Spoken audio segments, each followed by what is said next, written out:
Hello বন্ধুরা, আশা করি সবাই ভালো আছেন। অনুরাগের ছোঁয়া আজকের পর্বে যা দেখবেন, দীপা জয়ীকে নিয়ে হসপিটালে যায় টিস্কার খোঁজ করার জন্য। তখন নার্স বলে টিস্কা তো আজ রিলিজ হয়ে গেছে। তখন দীপা বলে তাহলে ওই কি মিশকা? মিশকাই সব কিছু করছে। তখন দীপা জয়ীকে দিব্যি দেয়, বলে যে তুমি বাসায় ফিরে যাও, আমি মিশকাকে আজ দেখে নেব। ওই মায়ের কথা ভাবতে থাকে। অন্যদিকে সূর্য টিস্কার ঘরে গিয়ে টিস্কাকে খোঁজ করে, বলে টিস্কা তুই কোথায়? তখন সূর্য টিস্কার ঘরে খোঁজ করে কোনো কিছু পাওয়া যায় কিনা। সেখানে সূর্য একটি ছবি পায়, সেখানে সূর্য আর মিশকার ছবি। তখন সূর্য বলে তাহলে ওই মিশকা। অন্যদিকে চারুর কাছে যায় জয়, তরিদা আর সাক্ষ্য স্যার, বলে যে অলির কি খবর। তখনই সেখানে দৌড়িয়ে আসে জয়ী। জয়ী বলে মা মা বিপদে পড়বে, মা মিশকার খোঁজে গেছে, মিশকা সব কিছু করে, মা সোনাকে বাঁচিয়ে আনতে গেছে। তখন চারু বলে আমি ভুল করেছি, আমি অলিকে যেতে দিয়েছি, এটা করা আমার ঠিক হয়নি। তখন সাক্ষ্য স্যার বলে আপনার ভুল হয়েছে অলিকে যেতে দেওয়া। অন্যদিকে দীপা মিশকার ডেরা খুঁজে পায়। তখন মিশকা আর অলি দীপাকে দেখতে পায়।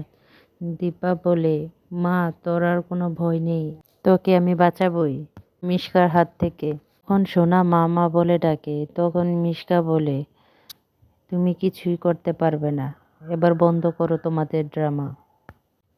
তখনই দীপা আর মিশকার মধ্যে হাড্ডাহাড্ডি লড়াই শুরু হয়ে যায়। বিদ্যুৎ শর্ট সার্কিট করা পানিতে ফেলতে চায় দীপা মিশকাকে, আর মিশকা দীপাকে। তখন মিশকায় দীপাকে ফেলে দেয়। তখন না বলে মা আমার জন্য মরে যাবে।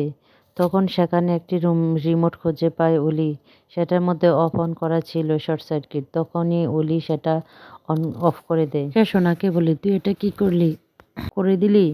তখনই দীপা সেখান থেকে উঠে আসে, আর পেছন থেকে অলি মা মা বলে ডাকতে থাকে। তখনই দীপা রাগি রাগি হয়ে মিশকার দিকে তাকায়, বলে এবার তুই আর কিছুতেই বাঁচতে পারবি না। দীপা আর মিশকার মধ্যে আবার লড়াই শুরু হয়। তখনই দীপা বলে আমার দিব্যি রইল, তুই এখান থেকে চলে যা। তখনই অলি গিয়ে চিৎকার করে বলে বাঁচাও, আমার মাকে কেউ বাঁচাও।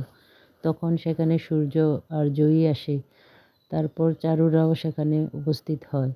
অন্যদিকে দীপাকে আবার ফেলে দেওয়ার চেষ্টা করে মিশকা। তখনই সূর্য সেখানে আসে।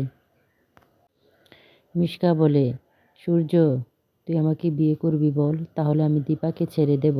তখন সূর্য বলে তুই দীপাকে ছাড় বলছি।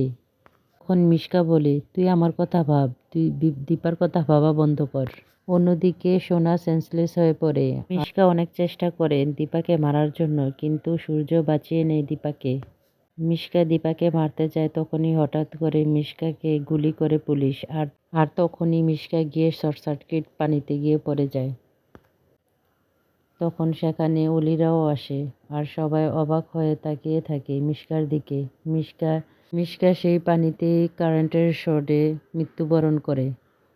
তখন তরিদ্দা বলে এই মানুষটা কত কিছু করেছে, আর এখন একদম চুপচাপ হয়ে আছে, আর যদি বেঁচে থাকতো তাহলে সব কিছু ছারখার করে দিত। জয়ী মাকে বলে মা জয়ী মাকে বলে মা এবার আমরা ভালো থাকবো। তখন অন্যদিকে অলিকে বাসায় নিয়ে আসে। দীপা সোনার মাথায় হাত বুলিয়ে দেয়। তখন সোনা একবার তার মায়ের দিকে আর একবার চারুর দিকে তাকায়। দীপার দিকে তাকিয়ে ভাবে যে দীপা বাঁচিয়েছে সোনাকে। তখনই সোনা সবাইকে বলে এই ঘর থেকে সবাই এখন চলে যাও, চারুর সাথে আমার কিছু কথা আছে। তখন সূর্য বলে আমরা থাকি, বলো তুমি। তখন দীপা বলে না, আমরা চলে যাই। তখনই সেখান থেকে সূর্য সবাইকে নিয়ে চলে যায়। আর সোনা চারুকে বলে কি হয়েছে তোমার চারু? তখন চারু বলে তুমি তো আমার লক্ষ্মী মেয়ে। সোনা বলে তুমি আমাকে ছেড়ে কোথাও যাবে না। তখন চারু বলে এটা আর হয় না মা, আমি চলে যাব, আমার আর দরকার নেই, আমি কোথায় যাব জানি না। অলি মনে মনে বলে আমি চারুকে বেশি যেতে দিতে পারি না। জয়ী আর সূর্য ভাবে যে অলি কি সিদ্ধান্ত নেবে। তখন সেখানে অলি আসে আর তার মায়ের দিকে তাকিয়ে থাকে। সাবস্ক্রাইব করবার অনুরোধ।